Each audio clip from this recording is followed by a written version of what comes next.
This is the median household income in the United States by ethnic group. Top of this list by far, at $100,500 per year, is Indian Americans. So Indian folks make over $100,000 a year as their median household income. Filipinos are second place, over 83,000. Taiwanese, third place. And then if we go down to the very bottom of the list, because there's a whole bunch of these, you go down to the bottom of the list, and it's Hispanic Americans and African Americans and Nepali Americans. The Nepalese make almost identical amount of money to Hispanics.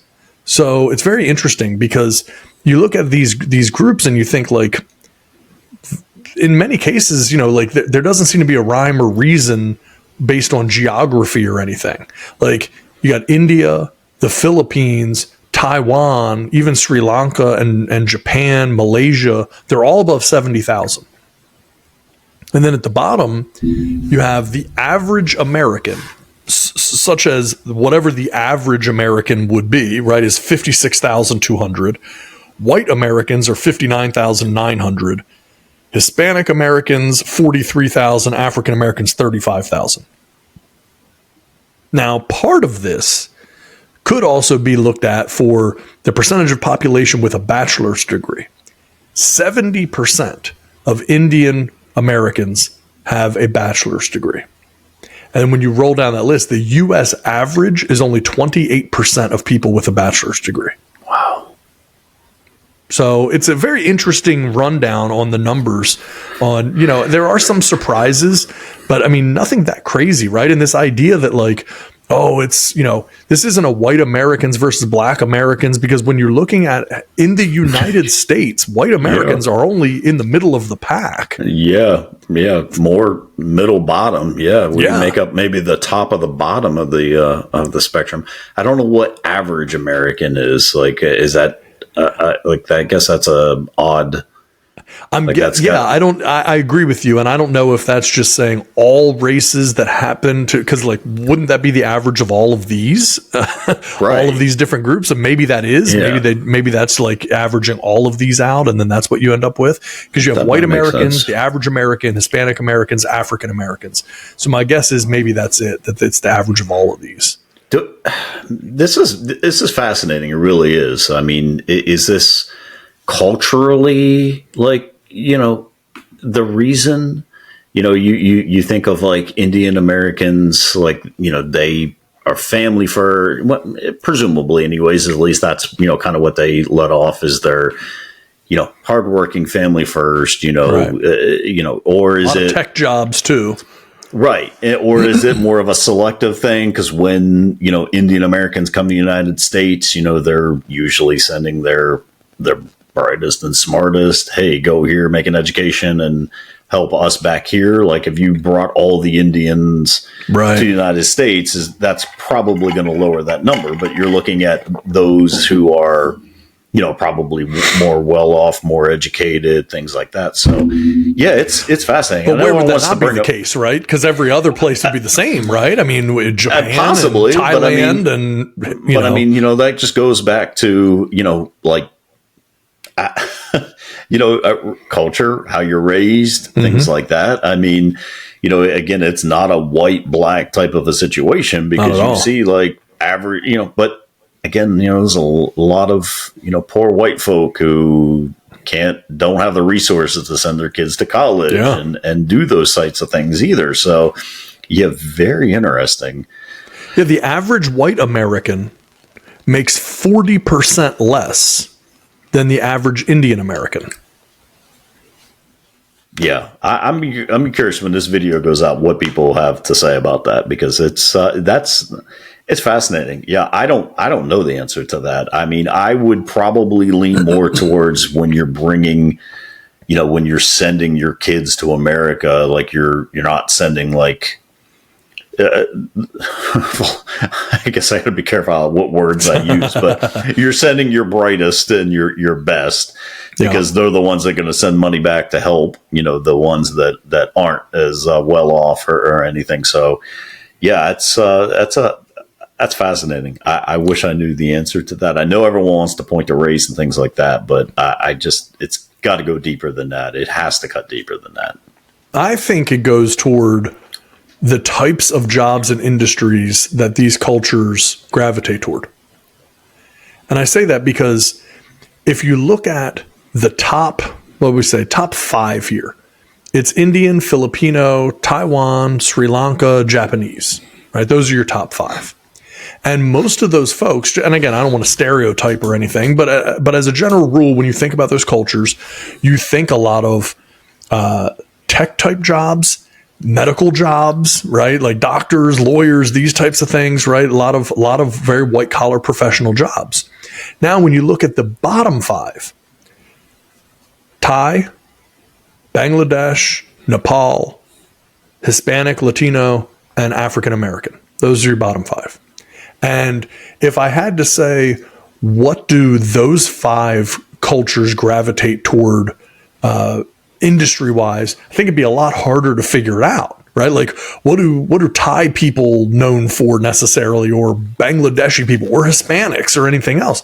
So if you found certain things, like, of course, there are going to be exceptions in any one of these things, sure, right? But like, that's a median average, right? So that we're not saying like every single Indian American is making over $100,000 a year, right? So I mean, that's, I'm sure there are some that bring the average down on that. Yeah, but yeah, you're probably right. It's probably like the industry that they choose, or they're chosen for them. I don't know how any of that works, but I think it just has to be, right? Nothing else would really make sense. I mean, because like let's think about it like from the perspective of the weirdest, like I don't know, cliche that you could think of, right? For what Hispanic people do for work. It's like lawn care stuff, right? Like that's like the stereotype, the dumb cliche. Clearly, it's not like all they do. But if you were to look at that, you go, well, that's not a super high paying job. What's the like the cliche stereotype for what Indian people do for work? It's doctor, right? So it's like that's a big swing for what you're going to see with those two things. And so I don't know. I mean, maybe there is a little bit of that. Like you start looking at the industries, and and maybe that is just when you start looking at averages, that could be where you chase some of that down. Yeah, and I wonder too, like business, like owning businesses and things like that, because you think a lot of, like, when I think of like Indian Americans, I'm thinking of them running gas stations or different things like that too. Maybe there's some good money in that. I don't know. I mean, you got to think enough of them own them that you would think that would be the case. So, but then that goes back to opportunity. We always hear, and again, you just hear this stuff and you don't know if it's true, but they come over here and get 0% business loans and different things like that. Whereas, I couldn't go start a gas station and anyone be willing to give us a 0% loan. Right. What do you know about owning a gas station? Nothing. Okay, well, we'll do it, but right. It's a high risk loan for us. Right. Where others come over, and again, I don't know if that's still true or not true, but I mean, that's at least I've heard that plenty of times, that they can come over and they can get super cheap loans and start businesses and things like that. So, well, I think the other thing is the cultures that value education, because again, when I look at that bachelor's thing, right, the bachelor's degree, Indians are top on the list. They're also of income. They're also top on the list of percentage of people with bachelor's degrees. If I continue looking, there's only one outlier that I can really find. But outside of that, if we go to Chinese, right? Chinese are the 3rd highest percentage of people with a bachelor's degree. And they are, I think, 7th highest on the list of income. If you have Filipino, they are 4th highest for a bachelor's degree, 2nd highest for income. Japanese are 5th highest for bachelor's degree, and they are 5th highest for income. The only real outlying average is Korean. Korean is the 2nd highest with a bachelor's degree, but they're very much middle of the pack. They're almost exactly tied with white Americans for their actual income. That's the only one that is valuing education really highly, but that isn't one of those top 5 or so for income.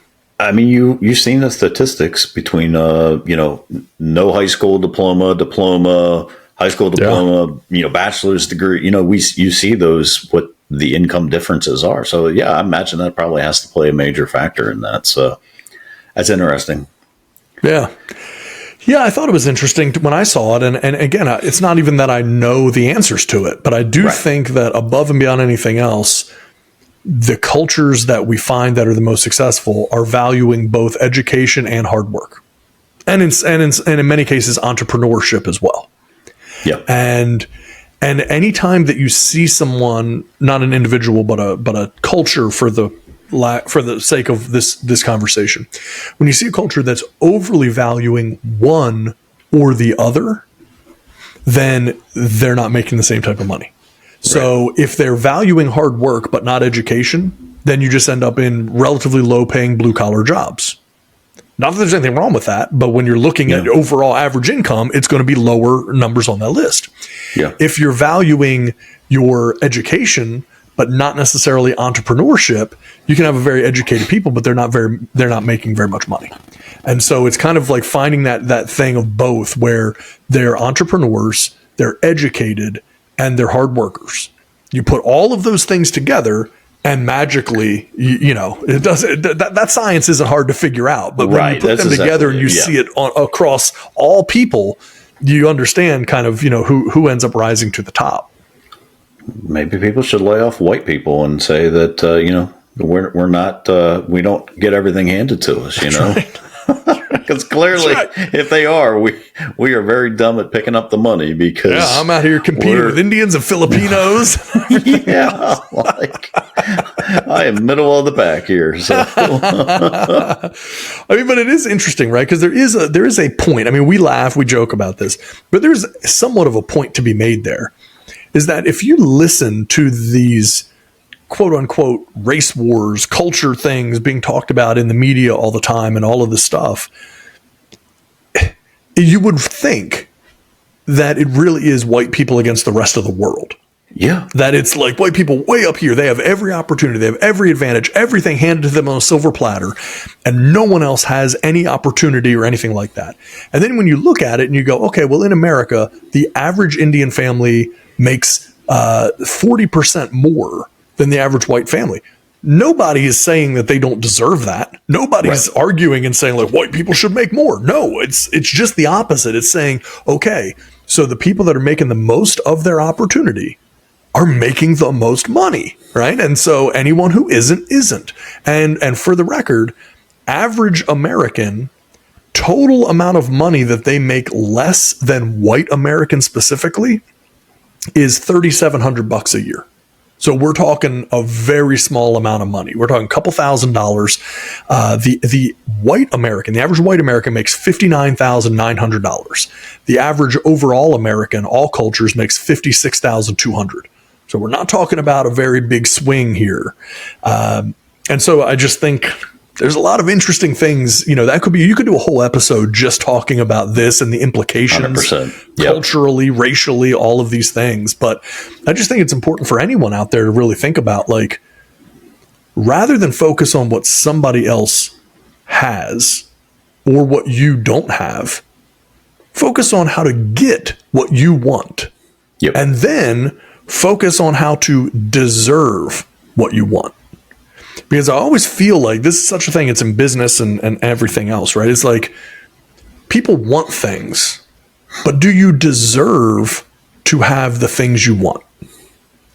Do you deserve to have them? Like, you can sit around all day and be jealous of somebody or wish you had something or be envious or think it's unfair. And it's easy to point to the belief or the thought that someone else must have had an advantage that you didn't have.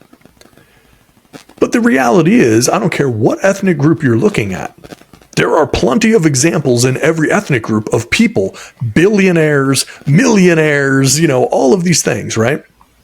So if you're sitting at home in a dead-end job, are you doing the best you can possibly do at that job? Are you making yourself so incredibly valuable that place can't hardly function without you? Or are you just kind of like angry at the world because somebody didn't already give you the manager job or give you an ownership job or some type of an opportunity, right? And so that there is such a huge difference there, because you have to deserve what you want. And if you want to make a lot of money, you have to be able to deserve to make a lot of money. It's not going to be given to you. Nobody's looking to find someone to just give a bunch of money to. It doesn't work that way. And it doesn't, and I don't care what color you are, what race you are, what gender you are, or anything else. Nobody's out there thinking, well, you're white. You definitely get the job, and we want to pay you twice as much money as somebody else. That's just not how the world works. No. But it's easy when you don't have something and you think that everyone else is somehow like getting ahead of you. Be worthy of that stuff, and then magically a lot of your problems end up going away. Amazing how that works. Amazing. Yeah. That's a novel concept, but it's easier to victim blame. It's easier to be the victim, and the woe is me. I mean, it's but that's the life we live, and that's the almost what's encouraged. It's never, no one is ever coming out, and you have those outliers that are like, yeah, I'm not a victim. I'm like, no, this is how I did it. This is how you should follow me. But they're very few and far between. And that goes for all races, white, black, Asian, it doesn't matter. Like it's that's just a common thread that everyone has, is we're all victims somehow, that we deserve more than what we get. Are there biases? Are there, different things? Of course there are, sure. But, when it comes down to it, it really depends on how you do things and how you approach life, that makes a difference. You're going to be a victim. If you play the victim role, you're just going to be a victim. So, I mean, and that's how anyone's going to see you too. Exactly. Like that's the only way you're ever going to be seen. You're not going to be seen as someone who's deserving of anything. You're not going to be seen as a hard worker or a hustler or anything else. You're going to be seen as someone who's blaming people and someone who's looking for an easy way out. And nobody wants that. Nobody wants to be around that. That's not what people are looking for, particularly not what employers are looking for, right? It's like, that's just not how it works, man. You gotta be worth what you want before you're ever going to get it.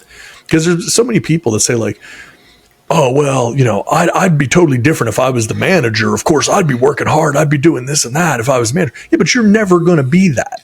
You're never going to be the boss unless you act like the boss when you aren't the boss and when you aren't getting paid like the boss. Like, that's what it takes. You have to own it before it's ever yours. Because then people look at you and they go, okay, I can see this person being in charge because they're doing it when they're not making the money, when nobody's watching. And that's the thing that makes you valuable.